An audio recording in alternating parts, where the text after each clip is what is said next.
Hi girls, it's Monday! Welcome to Myrtle Beach, South Carolina. So great to be here, although at the moment, I don't know if you can hear that, but it's raining, which is alright because we're just hanging out at our little cottage. That's what we're doing. That's exactly what our cottage looks like, except it's painted yellow and it's this one right here. But we're just in this little, like, community of cottages, instead of, like, a condo kind of unit. That's what my grandparents decided to do this time. And it's been so nice. It's such a nice little cottage that we're staying in.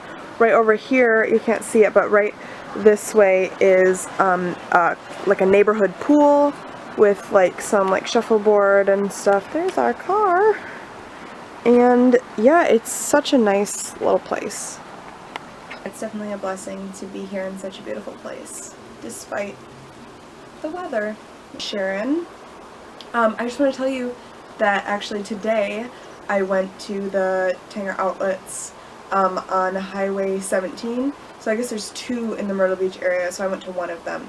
But still, it is really cool to be in a place that's really close to where you're gonna live and just be like, oh my gosh, it's like a little piece of Sharon that I'm carrying around and depositing in these places. I don't know.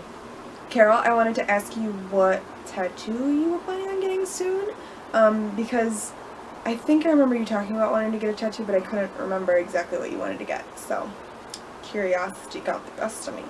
Also, you were talking about my interviews, and I want to tell you that I got the job at Russ's, which is the second interview that I had for the waitressing job.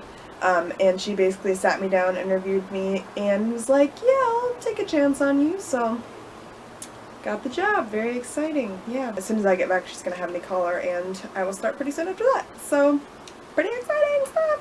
My mom is freaking out because it's my first job, and she gets kind of sentimental about things like that, so that's always good too.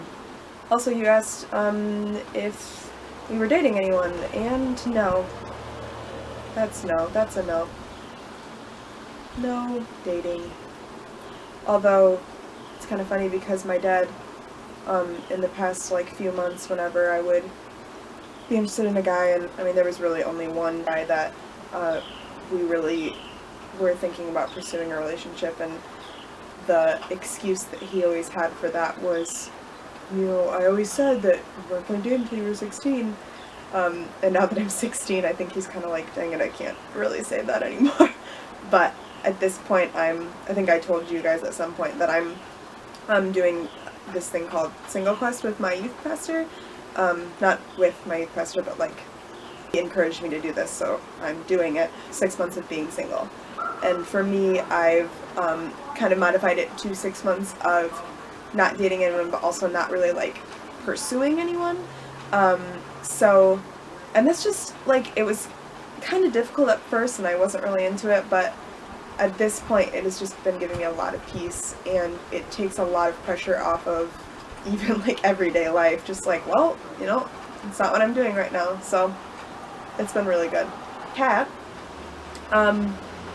you were talking about piercings, and you were thinking about getting your nose pierced, and you were saying that you were sick a lot, so you thought that getting a nose piercing wouldn't be a good idea because blowing your nose would hurt. But it doesn't really hurt, and after a while you just, even, like, I've had mine for a little over a week now, and I don't even notice it anymore. It didn't hurt getting it done, and it hasn't really hurt since then. And it's so, like, I mean, this might be too much information, but it's so, like, flat against the inside of my nose, the thing is, you know, the thing, that it really isn't intrusive to, like, if I need to blow my nose or anything. So, if that is the only thing that's holding you back, don't let it, because it isn't really an issue. So, there you go. Also, Kat, I understand your glasses struggles, because having glasses is hard sometimes, and when you're filming and there's a glare and you can't really evade it, and you really can't ever evade it because light exists, then it's kind of annoying, yes. But you do get used to having them on your face, and ultimately I like my glasses, and there are many people that would not really recognize me or not think that I look like myself if I didn't have my glasses. So I think they kind of complete my persona. So I will stick with them. And I do like your glasses. I think you picked out a good pair, and I think they're very suitable to your personality. Kind of quirky and very cute. And I wrote down here in all caps, "My family literally speaks in movie quotes." So yes, you asked our families bond over movies like yours does, and the answer to that question is yes. We watch movies all the time, and in Swazi that was really our only form of entertainment because there weren't many places for us to go. I have been quoting things from movies and TV shows that my parents watched when they were younger since I was really young without even realizing it, and now that I'm getting to be the age where I watch those things for real now, I'm realizing that, oh, this isn't just something that everybody says, it's a quote from a movie or a TV show. You know, so that's why people are looking at me weird when I say such and such. Yeah. I think that covers everything that I, heard from you guys in your videos. Spring break is great. We did a little shopping today. The first day that we were here, we hung out by the pool and kind of laid in the sun and stuff, but it's been kind of crummy weather since then, so we've been pretty much just doing things inside.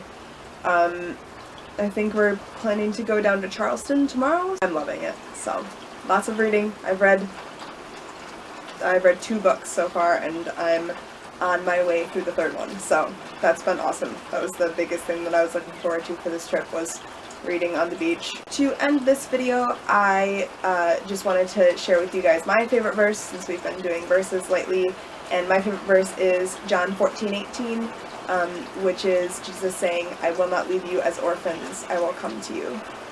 And that's when Jesus is talking to his disciples in the Garden of Gethsemane, and they're questioning him on like what is going to happen if he does die, and like what he's talking about, like, I'm gonna go and but I'm gonna be raised from the dead, and they're just really confused, and they're asking him all these questions, and one of the answers to their questions that Jesus says is, "I will not leave you as orphans, I will come to you." And especially since I've lived in Swazi and had a lot of first-hand experience with actual orphans, and how that has affected my worldview, in that I've realized that all of us are orphans in a sense, because without the love of Jesus Christ, we are orphaned and alone and really have nothing. It's just been really beautiful to me. So I love that verse. I hope you guys can take something from that verse. And yeah, I think that's gonna be it. I love you guys so much, and Sharon, I will see you tomorrow. Bye!